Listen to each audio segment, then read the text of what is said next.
What can you do to better your life in generations to come?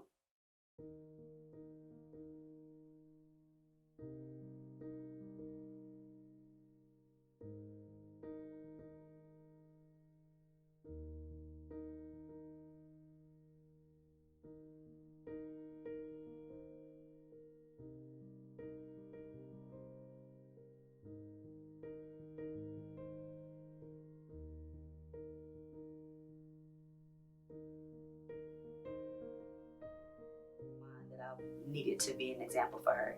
I couldn't have her getting up, going to school every day, and then I'm laying around, you know. So just had to, in the back of my mind, it was always be an example to my daughter.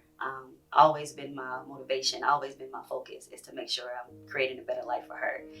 Being a single mom and coming to Telamon, it was kind of like I needed to work. I needed money.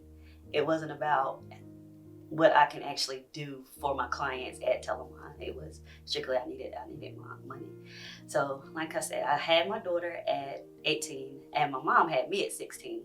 So it was kind of like I got to get my daughter to the age and not be a teen mom as well. So I never wanted my child to throw up in my face that I'm like this because of you type thing. So I had to create a mindset of you want better for your daughter, you have to first be that example. I had to do something. I had to create a better life for my child. I never did. She never seen me struggle, but the struggle was there. She never went without food, but I did. You know, she never seen me go without food, but she did.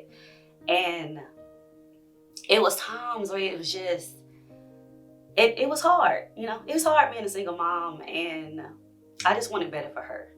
I wanted better for her. I didn't want her to follow down the same path. The difference between me and what my daughter seen, I see my mom struggle. And I felt that it was my fault, me and my brother's fault that she was struggling. And then as I got older, it was like, I didn't ask her to have 3 kids. I didn't ask her to be a single mom. But I never wanted my daughter to feel that way. I never wanted my daughter to feel that it was her fault, that I was in poverty. It was my fault. You know, I got all the opportunities in the world. I just got to take advantage of them. I got to step out on faith and do it. I can't sit and wait for somebody to say, here you go. No, I got to go to school. I got to get the education. I got to get the job that I want. You know, I just wanted to live and stop surviving at that point. The first thing I knew I had to do was get an education. I knew that I had to do something different. You know, but when I was coming up, my mom worked in a factory. That's what I thought I was gonna do too. I honestly thought my mom made money. I'm like, oh man, she worked at Unify. And I'm just like, she was living check to check. Who wants to live like that? I knew that one of my goals in life was to get a house, and I had to figure out how to do that, how to put myself in a position to get a house. So the first step was actually repairing my credit. When my daughter turned 16, and a thing that I didn't know that was important in life because it was never taught to me is credit. I didn't know that if you had credit, that's just like, it's just like you can get what you want in life, honestly. When my daughter turned 16, I added her to one of my credit cards, and it helped build her credit. And now my daughter's 21 and her credit is better than mine. She got her first apartment, didn't need a cosigner or a down payment because her credit was so good. So what I've learned about, you know, on my journey of financial freedom, as I say, is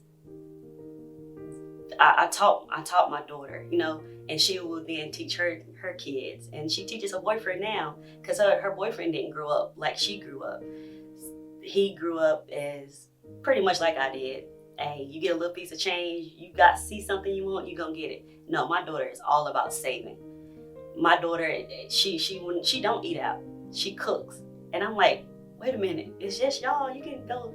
She doesn't. It's like, because my whole mindset changed, my daughter's mindset changed. I had probably at the time 3 jobs. I worked at a nightclub. I was a waitress manager, And I worked until 2, 3, or 4 o'clock in the morning. Then I had to get up and go to school. And then I was working for Telamon. And then I had another side job.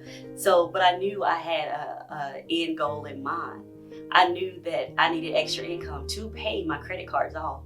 So all the girls that worked for me were younger, and they just like, why are you working so much? So I ended up being an example to them, like, hey, I'm working so much because I got an end goal. And if you got an end goal in mind, you're gonna do what you need to do to get what you need to get done. So in the process of all of that, of course, you know, I'm not spending a lot of time with my daughter, because at the same time, I'm thinking, Toy, you gotta work to survive, you gotta work to pay these credit cards off, you got an ultimate goal. But I knew that it wasn't gonna be forever. I knew that I needed to do what I had to do. I had to work as many jobs as I had to work to get to the end result, which is getting my house and being able to be in a career that I love, to be able to help people, so I don't have to work so hard. But was it hard then, working all those jobs and that late at night? Yes. Getting home 4 or 5 o'clock in the morning, had to get up and go to school at 8, get up and get my daughters first ready to go to school, and then I go to school, and then head to another job. A lot of sleepless nights. A lot of times where I didn't know how I was going to make it. A lot of times I sat in my car and cried until the next morning, not knowing how I was going to make it, but I did it. I did it. I had people like Sally talking in my ear, just like, hey, you can do it. You know, getting up, having to go to Telamon, and it's just like, oh my God, I gotta go help these people. But first you gotta help yourself. But I did it. It was hard. It was hard, those sleepless nights, you know, trying to be an example for my daughter, but I knew it had to be done. My mom now, she's a nurse, and she's able to, you know, get the things she needs and wants. She was also able to buy a house that will be paid for before mine, and because she doubles up on her payments. And I'm proud of my mom, because for her to take something that she learned from her child, it's not easy, because my mom was a strong mom. She was hard. She didn't show emotions. She didn't show feelings. So for her to actually take my financial advice and listen, to say, hey, something is different about Latorya. You know, something is different about my child. She is trying to better herself. After I started working with Sally, I knew that I could not stay in the same cycle. I had to turn it around.